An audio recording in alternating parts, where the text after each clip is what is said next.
नमस्कार। माली समाचार हिंदी में आपका स्वागत है। मैं दिनेश माली। असली वर्सेस नकली गठबंधनों की जंग में दांव पर विरासत। शिवसेना व राष्ट्रीय कांग्रेस पार्टी में विभाजन से नाखुशी। आइए जानते हैं विस्तार से। मोदी की गारंटी के टैगलाइन के साथ 400 पार के नारे को हकीकत में बदलने के लिए लोकसभा की 48 सीटों वाला महाराष्ट्र का महत्व भाजपा के लिए सबसे ज्यादा है। 80 सीटों वाले यूपी के बाद सबसे बड़े राज्य की कहानी कुछ अलग है। 6 बड़े दल, 2 गठबंधन, इसी से महाउलझन है। मतदाता असमझ है। हर दल के समीकरण गड़बड़ा रहे हैं। 2 चरणों में हुए कम मतदान ने दलों की धड़कनें और बढ़ा दी है। कौन असली कौन नकली की जंग के बीच यहाँ बाकी नारे कुंद है। आरक्षण जैसे स्थानीय मुद्दे बुलंद। 2 चरणों में अभी तक 57.47 मतदान हुआ है, जबकि 2019 में कुल 61.20 और 2014 में 60.32 हुआ था। पिछले 2 चुनाव में एनडीए ने 48 में से 41 सीटें जीती थी। इसलिए 400 पार का लक्ष्य हासिल करने के लिए उस पर कम से कम इतनी सीटें बरकरार रखने का दबाव है। कांग्रेस पिछले चुनाव में 0 पर सिमट गई थी। उसे फिर से खाता खोलना है। सबसे ज़्यादा दबाव भाजपा पर है, जिसने 25 में से 23 सीटें जीती थी। शिवसेना व राष्ट्रवादी कांग्रेस पार्टी में विभाजन के चलते 4 अलग अलग दलों का गठन हुआ है और उसके साथ कांग्रेस और भाजपा की उपस्थिति। एक तरफ भाजपा मुख्यमंत्री एकनाथ शिंदे की शिवसेना और उप मुख्यमंत्री अजित पवार की राष्ट्रीय कांग्रेस पार्टी का महायुति है, जो एनडीए का हिस्सा है। दूसरी ओर विपक्ष गठबंधन का हिस्सा महाविकास आघाड़ी एमवी है, जिसमें कांग्रेस, राष्ट्रीय कांग्रेस पार्टी शरद चंद्र पवार व शिवसेना उद्धव शामिल है। सतह पर 2 गठबंधनों के बीच सीधा मुकाबला दिखता है। हालांकि जमीनी हकीकत पर करीब से नजर डालें तो पता चलता है कि असल में दोनों समूहों को भी सभी 6 पार्टियों के बीच एक सीट के लिए वर्चस्व की लड़ाई है। आइए जानते हैं 5 चरणों में मतदान के बारे में। पुणे के एक मराठी अखबार के संपादक कहते हैं कि पिछले 2 वर्षों में शिवसेना और राष्ट्रीय कांग्रेस पार्टी में विभाजन का जो चक्रव्यूह रचा गया, उसके बाद महायुति के भीतर कुछ हद तक डर भी है। यह राज्य में 5 चरण में चुनाव करवाने से परिलक्षित होता है। ऐसा पहले कभी नहीं हुआ। यहाँ तक कि विदर्भ क्षेत्र की 10 और मराठवाड़ा की 8 सीटों के लिए भी मतदान 2 चरणों में बांटा गया है। एक समय में कुछ सीटों पर ही ध्यान केंद्रित किया जा रहा है। इस वजह से कई सीटों पर उम्मीदवार तय करने तक में काफ़ी देरी हुई। दोनों गठबंधन के बीच सीट बंटवारे को लेकर भी तनावपूर्ण स्थिति है। अंततः महाविकास आघाड़ी में शिवसेना, उद्धव, कांग्रेस और राष्ट्रीय कांग्रेस पार्टी के हिस्से में क्रमश 21, 17 और 10 सीटें आई। महायुति में 6 सीटों पर भाजपा और शिवसेना शिंदे में 5वें चरण की अधिसूचना जारी होने तक रस्साकसी रही।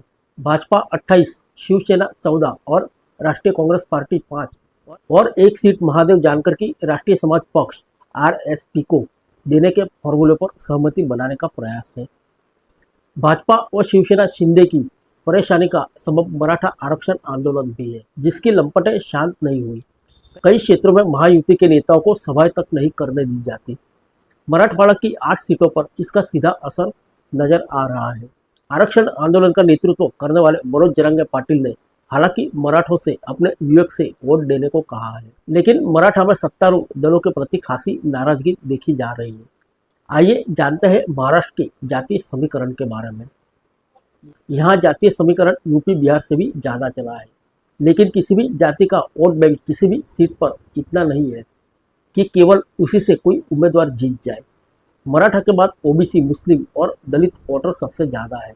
स्थिति यह है कि जहाँ मराठा उम्मीदवार है, वहाँ ओबीसी वोट विरुद्ध जाएंगे। प्रभावशाली लोगों में से एक कुणबी समुदाय ओबीसी श्रेणी में आता है। महाराष्ट्र में अनुसूचित जाति का एक बड़ा वर्ग भी है, जो कांग्रेस का वफादार समर्थक रहा। जानकार बताते हैं कि पिछले 10 वर्षों में तेली और कुणबी समुदाय की वफादारी भाजपा के प्रति हो गई है।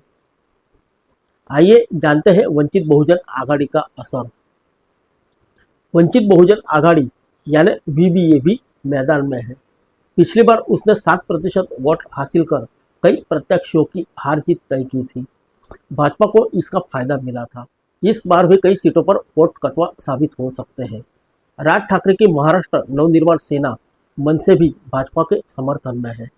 इन सबके बीच मतदाता असमझ की स्थिति में है, खासकर शिवसेना और राष्ट्रीय कांग्रेस पार्टी का। राष्ट्रीय कांग्रेस पार्टी के कुछ कार्यकर्ता कहते हैं कि दिल से शरद पवार के साथ है, लेकिन अजित ने जो काम किए उसे कैसे नज़रअंदाज कर सकते हैं। यही स्थिति शिवसेना के कार्यकर्ताओं के साथ भी है।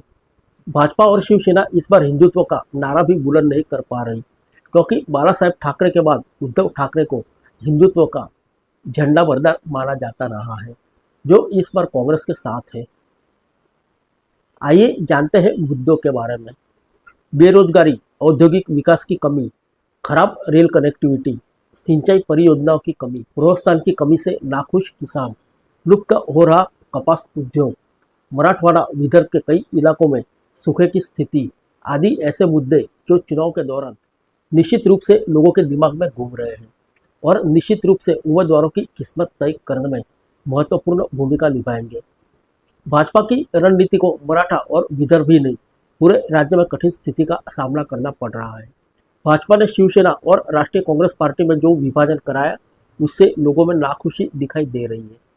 शरद पवार की राष्ट्रीय कांग्रेस पार्टी और बाला साहेब ठाकरे के पुत्र उद्धव ठाकरे की शिवसेना टूटने से उनके प्रति सहानुभूति कारक है, जो यहाँ काम कर सकती है। महायुति के नेता भी मानते हैं कि पार्टियों में विभाजन से लोगों में कुछ नाराजगी तो है। नाराजगी इस बात की भी है कि उनका नाम और चुनाव चिन्ह तक ले लिया गया। भाजपा लोगों को यह बताने की कोशिश कर रही है कि असली शिवसेना और असली राष्ट्रीय कांग्रेस पार्टी तो उनके साथ है। एक जनसभा में गृह मंत्री अमित शाह ने असली नकली का मुद्दा उठाया, हालांकि लोगों में इसका प्रतिकूल प्रभाव है। शिवसेना मूलतः बाला साहेब ठाकरे की थी, जिसका चुनाव चिन्ह धनुष्य बाण था।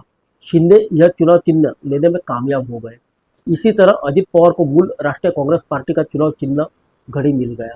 इसका असर यह है कि शरद पवार वाली राष्ट्रीय कांग्रेस पार्टी के नेताओं को लोगों के दिमाग में यह बैठाना मुश्किल हो रहा है कि उनका नया चिन्ह तुतारी है। राष्ट्रीय कांग्रेस पार्टी शरद के प्रत्याशी बार बार यह अपील करते हैं कि तुतारी का बटन दबाना है। यही नहीं, प्रत्याशी अपनी सभी सभाओं में तुतारी बजवा भी रहे हैं। यही स्थिति शिवसेना यूबीटी के साथ भी है।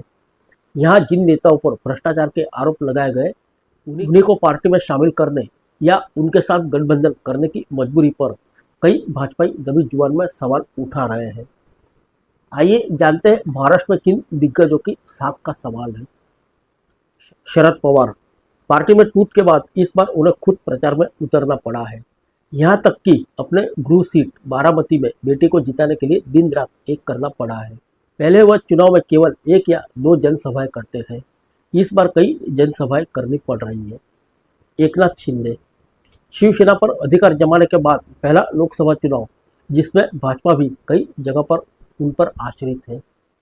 अजित पवार चाचा शरद पवार की पार्टी से 21 रहने की उम्मीद में दिन रात एक किए हुए हैं। पत्नी सुनेत्रा बारामती में शरद पवार की बेटी व 3 बार की सांसद सुप्रिया सुले से 2-2 हाथ कर रही है।